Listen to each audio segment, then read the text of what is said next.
Pemirsa, tingkah pemukim Israel di Palestina semakin menjadi-jadi.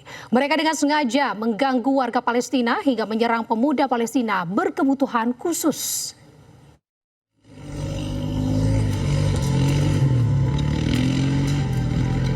Sebuah video menunjukkan seorang pemukim Israel berusaha mengejar dan menabrak seorang wanita warga Palestina.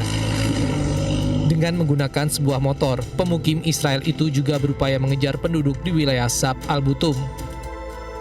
Kelakuan di luar nalar juga ditunjukkan oleh pasukan Israel. Di Gasan Darajat, terlihat pasukan Israel menyerang seorang pemuda Palestina berkebutuhan khusus. Tak hanya itu, pemuda tersebut juga ditangkap dan diamankan oleh pasukan Israel.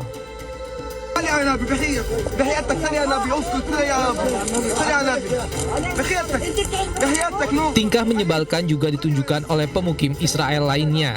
Mereka menyerang petani Palestina untuk berhenti memanen zaitun dari kebun mereka sendiri. Bahkan para pemukim Israel itu mengejek para petani dan kalimat yang provokatif. Sementara itu 41 jenazah warga Gaza yang tidak teridentifikasi akhirnya dimakamkan massal di Deir al-Balah, Gaza Tengah. Puluhan jenazah tersebut tidak bisa teridentifikasi karena kondisinya telah rusak dan tidak dikenali.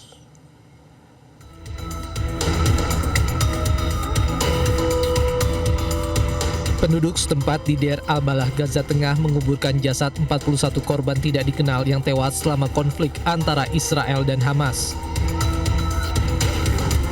Seluruh jenazah dimakamkan secara massal di perkuburan yang ditetapkan oleh Kementerian Wakaf.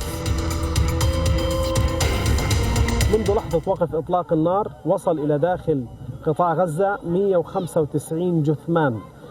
تم التعرف على عدد والآن في المرحلة الأولى تم دفن 54 جثمان لم يتم التعرف عليهم وفي هذه المرحلة الثانية تم دفن 41 جثمان. يتم دفن الدفعة الثانية من الجثامين المجهولة الهوية التي لم يتعرف عليها أي أحد من ذويهم. هذه الجثامين تدخل عبر هيئة الصليب الأحمر إلى وزارة الصحة في مستشفى ناصر. يقوم قسم الأدلة الجنائية والطب الشرعي بفحص هذه الأدلة وأخذ عينات اللازمة لها مع ترتيبات هيئة الصليب الأحمر. تبقى أيام في مستشفى ناصر وهناك تؤخذ لها صور ويطلب من الجماهير من العامة الذين لديهم من فقدوهم خلال السنوات الماضية من أجل التعرف على هذه الجثامين. لم يتم التعرف حتى هذه اللحظة إلا على 36 جثمان تقريبا من 250 جثمان وصلت إلى مستشفى ناصر. Sebelumnya pada 13 Oktober, Amerika Serikat, Mesir, Turki, dan Qatar menyetujui perjanjian untuk mengakhiri perang Israel-Hamas selama pertemuan puncak internasional di Sharm el-Sheikh, Mesir.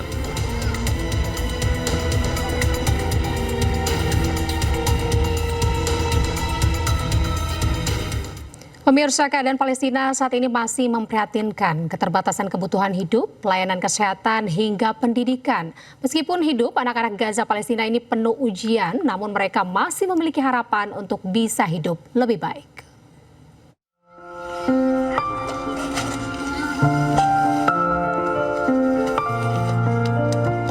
Di tengah reruntuhan Gaza Palestina, suara tawa anak-anak masih bergema. Mereka bermain perosotan dari bangunan yang hancur. Hal ini menunjukkan kekuatan dan semangat yang luar biasa. Selain itu, momen anak-anak Gaza kembali belajar di sekolah menjadi pemandangan yang membahagiakan usai setahun lebih menghadapi kecambuk perang Israel-Hamas.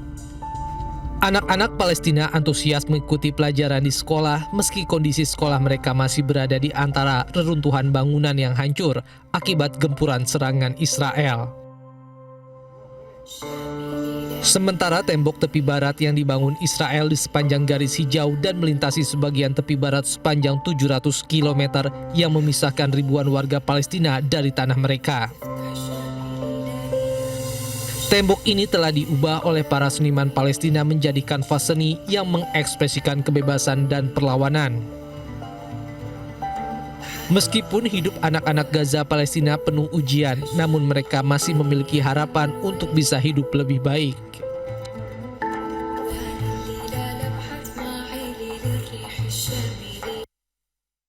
Tim Palang Merah Internasional Hamas dan tim Mesir bertemu dengan melintasi garis kuning di jalur Gaza.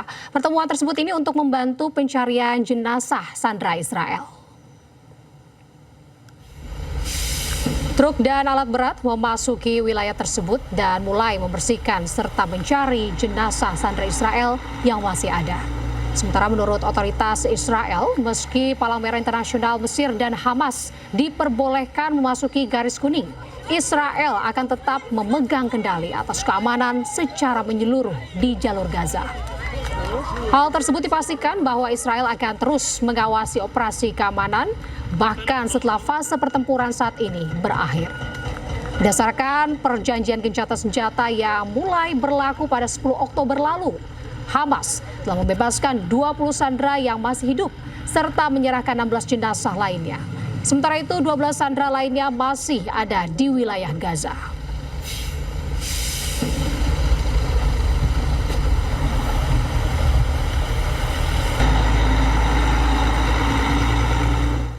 Pemirsa, 2 tahun perang Hamas Israel berdampak besar dengan kondisi Gaza saat ini.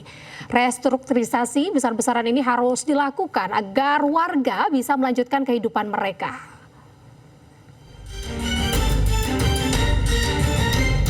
Pemandangan yang miris terlihat dari atas. Kerusakan yang amat luas menghantam lingkungan Sheikh Radwan, pusat kota Gaza, Palestina. Jalan berubah menjadi puing-puing dan bangunan telah hancur bagaikan kota mati. Kondisi ini akibat pengeboman yang acap kali dikirim oleh tentara Israel ke wilayah Gaza selama 2 tahun terakhir. Restrukturisasi pembangunan Gaza diperlukan secara masif. Tentunya kondisi ini tidak layak dihuni oleh warga Gaza. Kawasan Matun Al-Samin Han Yunis juga terpantau hancur lebur serupa dengan Sheikh Radwan. Bangunan hancur dan jalanan dipenuhi puing-puing bangunan. Pemirsa, warga Gaza yang terluka dan sakit tiba di Yordania untuk terima perawatan khusus.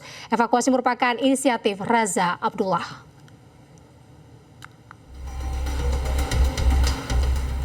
Beberapa pasien yang terluka dan sakit dari jalur Gaza telah tiba di Yordania pada hari Minggu waktu setempat untuk menjalani perawatan khusus di rumah sakit.